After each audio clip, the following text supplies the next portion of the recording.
Cool. So we're going to jump right in. Largely the same format as the last panel. I'm going to have the panelists introduce themselves. We'll kind of jump the discussion off. As before, note cards and pens. Raise your hand. Someone working the con will see you and collect those from you and bring them up to me. My friend in the blue shirt back there is going to be the one collecting the cards. And then as the discussion moves forward, I'll be looking at the cards and we'll work the questions in where they make sense. So let's go ahead and have our panelists introduce themselves. There is that one mic that we have to pass back and forth. So, yeah. Well, since I've got it, I'm Bart Campolo. There's a switch on the mic, I think. I'm still Bart Campolo. And I am the humanist chaplain at the University of Cincinnati. I used to be the humanist chaplain at the University of Southern California, but my wife hated Los Angeles. And I, you know what, and I'm also one of the leaders of a small humanist community in Cincinnati called the Cincinnati Caravan. And we call it a caravan not because we're in danger from Donald Trump, but because a caravan is actually a group of people traveling together across a desert. I'm Monica Burns. I'm the co-founder of Black Nonbelievers of Louisville.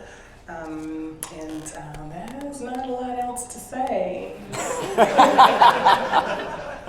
Happy to be here. Hey, Nick. Hey, Mike. My name is Nick Fish, and I am going to make this mic give feedback. There's always one. Yeah, sorry. I'm the president of American Atheists. I've been working with American Atheists for about 7 years. Good Lord. There you go. Yeah. I don't have anything else to add, so we're happy to just jump right in. Cool. So what I am curious about is when you're trying to curate a community of any kind, obviously like things often get messy when people get involved by default, right? But we're also curating communities of folks who are under attack. Largely, right? Whether that's because you're a non-believer, because you're not white, because you're queer, whatever. We all love like positive, affirming, happy community things, but also we have to deal with the things in our community that are not going so great. And so I'm curious, as people who are leaders and curators of community, can you sort of talk about the dynamics and how you deal with those things? You deal with more than any of us. Do I? Yes. I don't know about that. I would say it's true. We're under siege, and it's very difficult sometimes to grapple with some of the internal dynamics of our community, while at the same time recognizing that members of our community are under siege by forces within the politics and forces within society. One thing that my colleague, good Lord, Debbie Goddard, who is the American Atheist Vice President for Programs, says that I think really helped me think about a lot of this is it's okay if there are multiple communities and multiple groups that meet different needs within an area. There's nothing wrong with specialization. This idea that there should just be one sort of super mega group that meets everyone's needs is not borne out in history, it's not borne out in society in any way. And so we get people who come to us and say, well, you should join with FFRF and join with American Humanists, and this local group should join with this local group so we have twice as big of a local group. Well, that's just not how it works. That's not how any community group works. People provide support for one another in a way that speaks to their unique experience, right? People move in and out of groups. It's not like there's some level of exclusivity. And so I think, what you have to do and what we try to do and what I encourage people to do, and we're still sort of early in my tenure, obviously, as president of American Atheists, is articulate values, articulate what it is we want to focus on. And if people respond to that and want to come join us, that's great. And always be listening and be trying to adapt.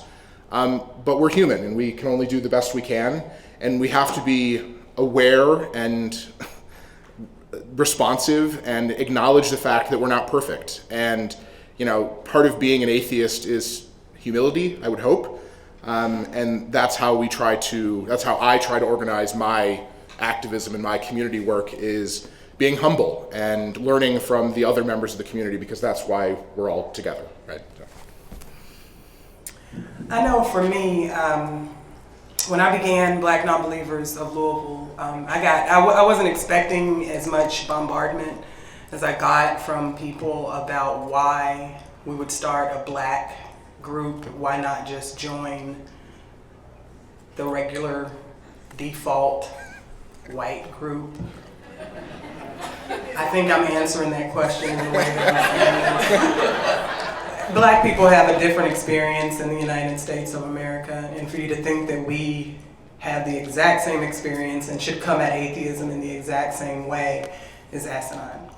And I've never had anyone ask me why women would need any separate group. But for some reason, whenever we do it, we're trying to be segregationist. And that is not it. It's just that we need to serve the needs of Black people who are coming from a different demographic. We're extremely religious, very heavily steeped in religion in the Black community. And a lot of the movements and even just social organization was founded around Black churches. So when you say you're an atheist, you're stepping away from the community. You're not just stepping away from this notion of, the overlord. You're stepping away from your actual people to some people. All people are not like that. A lot of Black people are not like that, but many of them are, and you can be very ostracized wherever you live at if you step out that way. So that is why I began Black Nonbelievers of Louisville. So That's really helpful. thank you. Yeah. I think that this question of everybody together or different groups, I think a lot of times it boils down to what kind of community you're trying to build. I think when you're trying to build a large protest community, or when you're trying to overturn some law or fight against some war, you end up looking around and trying to pull in as many small little tribes, grassroots tribes, under this big tent to do this work. But I think a lot of community building is really more about, and forgive the term, it's really about spiritual growth. Secular spiritual growth in our case. But it's about people that are saying, I have a worldview and I'm trying to live up to a value system. The gang I hang around with in Cincinnati, they're sort of all committed to saying, I want to pursue love as a way of life. I think love is the best answer to human finitude. The fact that this life is the only one that we have and there's nobody going to help us in it. So they're like, we need to build loving relationships and make the world better for other people. That's kind of and so what they figured out is it's hard to live up to that value system all by yourself. It really helps, or to raise your kids in that value system. So I want to get together with a bunch of other people that share my values, and let's encourage each other and inspire each other and teach each other and act together. That's kind of a spiritual agenda. And if there's anything I learned, for over 30 years of urban missionary experience when I was a Christian, mainly in Black churches, it is that kind of getting together tends to be culturally specific. That Black folk meet and encourage each other and inspire each other one way, Hispanic folk a different way, rich folk sometimes one way, poor folk a different way, hyper-educated folk one way, and so in some sense, I think that when you're trying to do that kind of work, you actually want to be with people who are like you so that you can encourage each other. So I think that the real goal we should have in a movement or in a community or just in the world is that everybody would have a tribe in which they feel a sense of belonging and where they're challenged to be the best person they can be. And once in a while, the tribes all get together and band together to do something collectively that none of them can do individually. I don't know if that's an answer, but... Something that I think is really important to talk about when talking about curating communities and activism of any kind is that in any movement, we tend to elevate activists into rock star status. And I think most folks who get involved in this stuff are just people who are like, hey, I'm really passionate about this thing and I see a need and I guess nobody else is doing it, so I'm going to do something about it. And so we tend to lionize folks and think of, and put people on pedestals and when usually it's just I'm just a person who saw a problem and decided to do something about it. And I think one of the challenges in doing this sort of thing is that a lot of people feel like they have to be that person, even though most folks who do this kind of thing aren't that person. And so I'm curious, anyone who wants to take it, talk about sort of your personal journey and what it was that made you decide, like, well, this is the thing I'm going to do with my life, as opposed to something else. One more time. Well, so the idea is we tend to think of people who build communities and head communities as these like rock star, larger than life figures. And a lot of people don't do that because they feel like they have to be that person.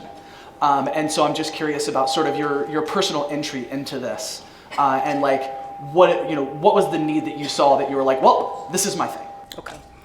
The need that I saw was I began attending Reasonable Living with the Louisville Atheists and Freethinkers almost a decade ago. And when I came in, I was excited. We were reading Richard Dawkins, what was the name of the book? Oh my God. Magic of Reality. And I was very excited. I think I was there maybe 2 or 3 visits, and I was asked to explain why Black people use the N word. It wasn't as funny as it is to y'all. Yeah. On behalf of all Black people. Yeah. And all I had was my little one-sided view because I don't speak as a monolith that way.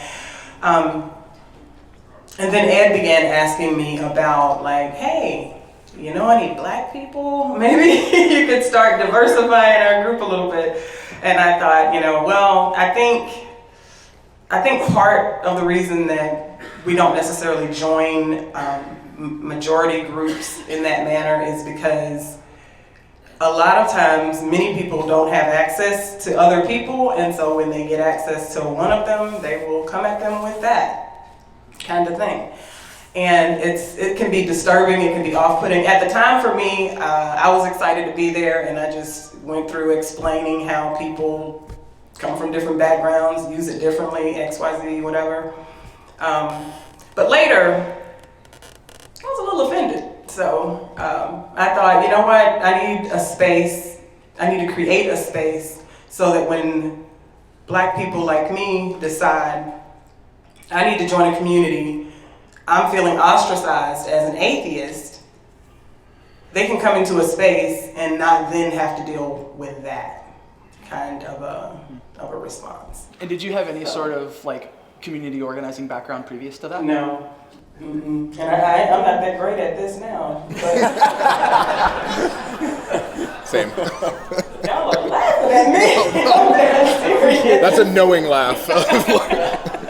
Yeah, no rock star.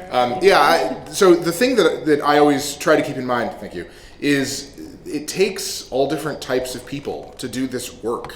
This is work. You all do work on a daily basis. It's one thing to get up and, play rock star and have it be all about you, but that's not what this is. We're dealing with life and death issues here for some people.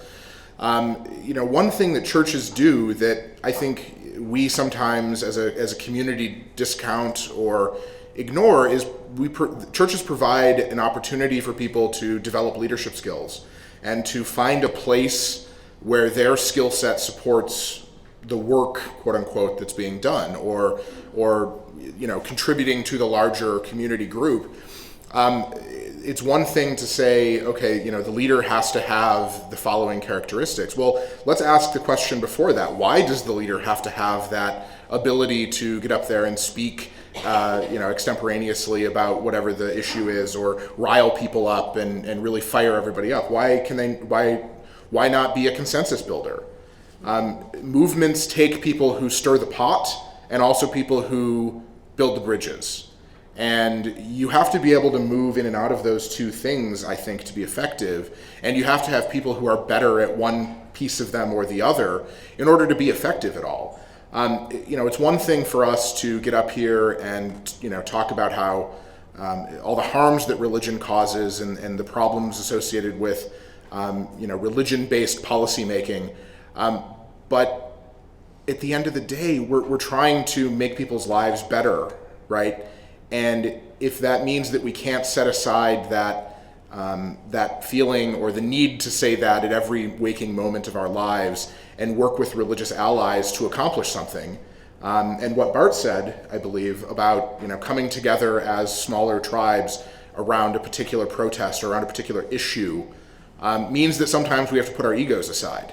And if you want to be an effective leader of a group, that means putting aside ego a lot and doing what's best for the group, doing what's best for the cause. We have people at American Atheists on our board who work as volunteers who are not the people that they themselves would never have said, oh, I'm going to get up and give this, rally speech. They're the people who put in 16-hour days, unpaid on the weekend when they're done with their day job, organizing things and making spreadsheets and scoping out different email tools so you can be a more effective organizer, right? It takes everybody to be able to do this. And so I don't want people, if you want to get involved in activism, I don't want you to think you have to be a particular type of person. There's an opportunity for everybody.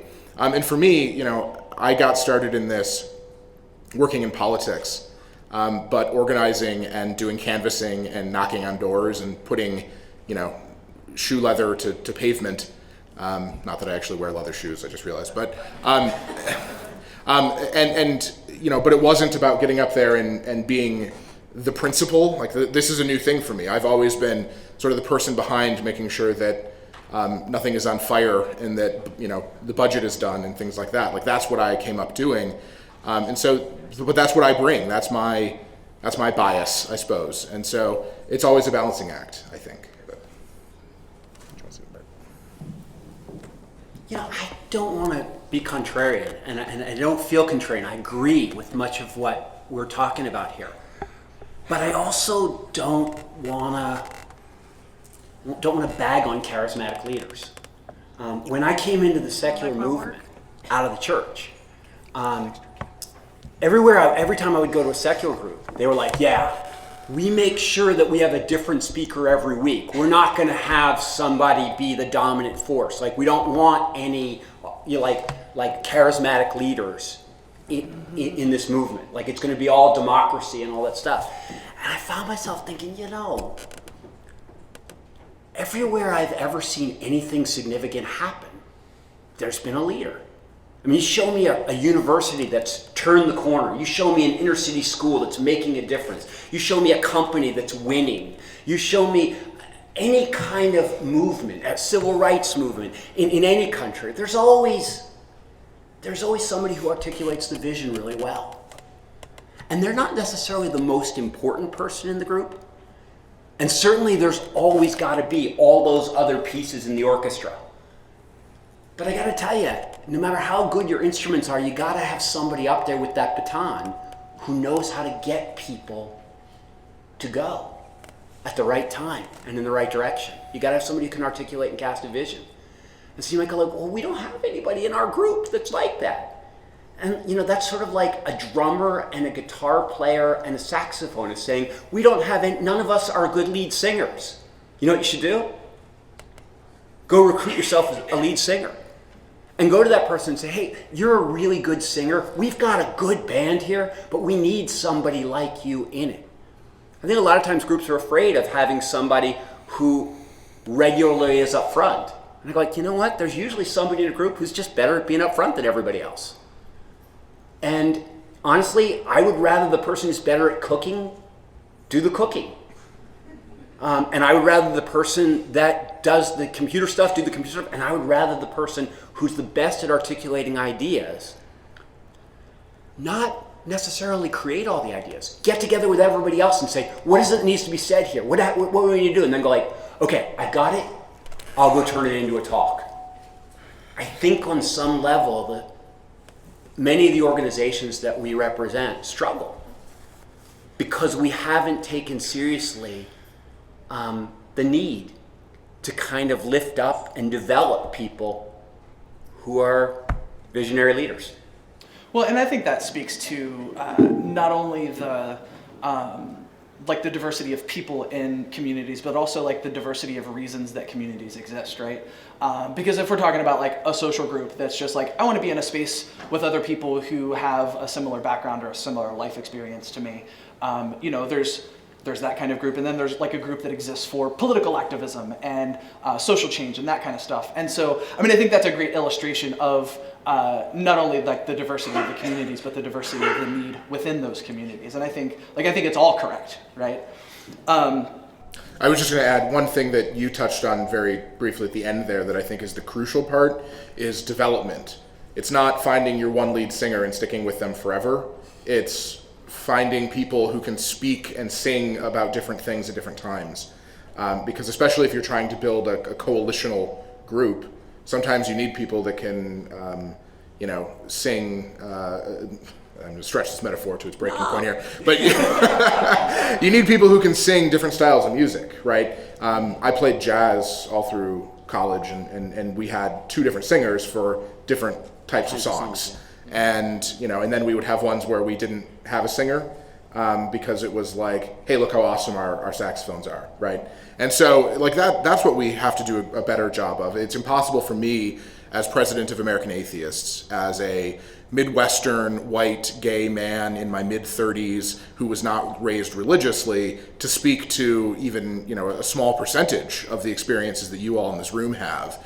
And I can speak on parts of it, obviously, but that's why it's important for me as a leader to elevate the voices of other people in my organization and in our community who can speak more authentically to those issues.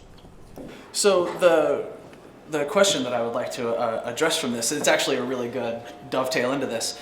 So the question is, how should we balance meeting the special and unique needs of people, particularly those under attack, against the tendency to otherize, right? Because I know I personally have been in the room where I am like the trans person in the room, and then everybody swarms at me, right? And that's not necessarily the most comfortable place for me to be. Like, maybe I'm here because I want to talk about atheism, or maybe I'm here because I want to talk about Star Trek, but everybody wants to know about me because I'm the trans one in the room, right? And so as leaders of communities, I would love for you all to talk about the ways that you balance those kinds of things.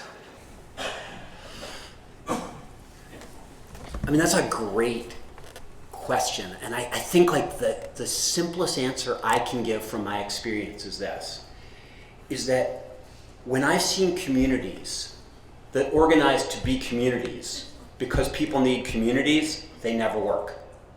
Because when you get a group of people together for the sake of being together, like let's be a community, it works until there's a conflict. It works until there's a problem, or it works until somebody shows up who's a little bit different. And then everybody kind of, what do we do with that? The communities that I see that thrive are communities that get together around a mission that is about making things better for somebody outside that community. You go but we're under attack, and they go the strangest thing is the best defense is a good offense. And so the question is, how do we build a strong community? And I go decide the goodness that you're going to do for other people in the world, and then build the team around that. And that way, when the trans person walks in the room, if the mission is clear, hey, we're here to feed hungry children, or hey, we're here to create a safe space for people who are lonely and sad in the world, and a trans person walks in, we go hey, can you help us with this? Because we know what we're doing. What do you bring to that agenda? And so I think it's really important, especially for a little local community, that the local community not exist for the people in the local community. That the local community exist to be, here's a word, a blessing. To make a difference. But to make a difference for people outside that circle. And you say, why? What about the people in the circle? And what I'm saying is that when people are banded together to do a mission together, that is the best way to build the inner circle. And I think that groups that have a clear mission tend to also have a clear sense of solidarity, and they're able to work out conflict because there's something greater that they need to, I don't like you, but you're a really good sax player, and I need you. That means a lot. I need you. No, but you know what I mean? We need you in the band, and so we got to work out our problems so that the band can keep going. And so there's a sense in which an external And just mission... real quick, we've only got about 4 minutes left, so if Does we it? can have some other voices answer the question, that would be cool too. I think that's me. I think I hear that. Well, I hate to disagree with you, but I am. I disagree. I think that you're giving humanity far more credit than it deserves when it sees others show up. As I said, when I showed up, they had a mission, but it didn't stop them from changing that mission. And it didn't include you. What do you mean? I would like to hear Monica's viewpoint on the question as opposed to about. Okay, so I lost my train of thought. I'm sorry. It's not you. It's okay. But I think that when you talked about a trans person, when you come into a room, then it becomes about you suddenly. A lot of times, I don't think that just having a mission can stop that. I think that people need to be educated more on trans issues, trans people. They need to be educated more on communicating with people of color if they've never really been around people of color so that they don't do those things. I don't think that having a mission necessarily will do that. And especially since many of us, my group in particular, is a social group. We're not activists. We join when other groups do things, but we're not an activist group, we're a social group currently. Eventually I'd like to move us out of that, but a lot of my members tend to be closeted, so we don't really get to jump out into that. But yeah, I don't even know if I'm anywhere on topic anymore. Well, so what I'm hearing is that being proactive about those things. So,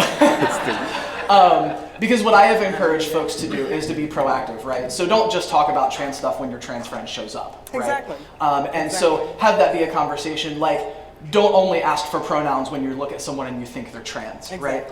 And so what I hear in what you're saying is the same situation around atheists of color and Anything. what unique needs the Black atheist community might have versus the Hispanic atheist community and so on and so forth. Have that be a conversation beforehand, so when someone shows up, it's not immediately like, oh my gosh, I've never met a Black person before, right? So you can sort of proactively avoid those kinds of things. Am I understanding what you're saying correctly? Because it makes it so uncomfortable. It makes it so uncomfortable, and I think you understand that. To have to sit there and try to field these questions or whatever. You just really want to tuck and get out. Yep. We got about 1 minute left. Nick, if you want to wrap up with that question. Yeah, I've had this experience actually in as the sort of white Midwestern mid-30s gay man walking into an LGBT organizing space, and there's it was a faith group that we were invited to, and there were 75 Christians, and they were almost exclusively evangelical, sort of squishy Christians. And then we just sort of noticed at some point that, as opposed to Catholics, we noticed at some point that sitting at one table was the one atheist and the two Jews, and just by it's sort of happenstance, because we sort of gravitated toward one another by not leading off with those explicitly coded religious messages. But I have to agree, with you about what you were saying about being proactive and not just, it's not enough just to have the mission, because you have to be conscious in the way that you're programming and the way that you're thinking about how to approach the work that you do, whatever it is. And it is good to sometimes just have community groups.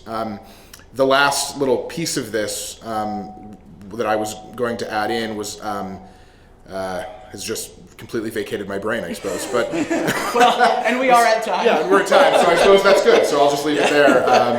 But yeah, great. Thank you, panelists, and thank you, friends. Yeah, great ending. Yeah.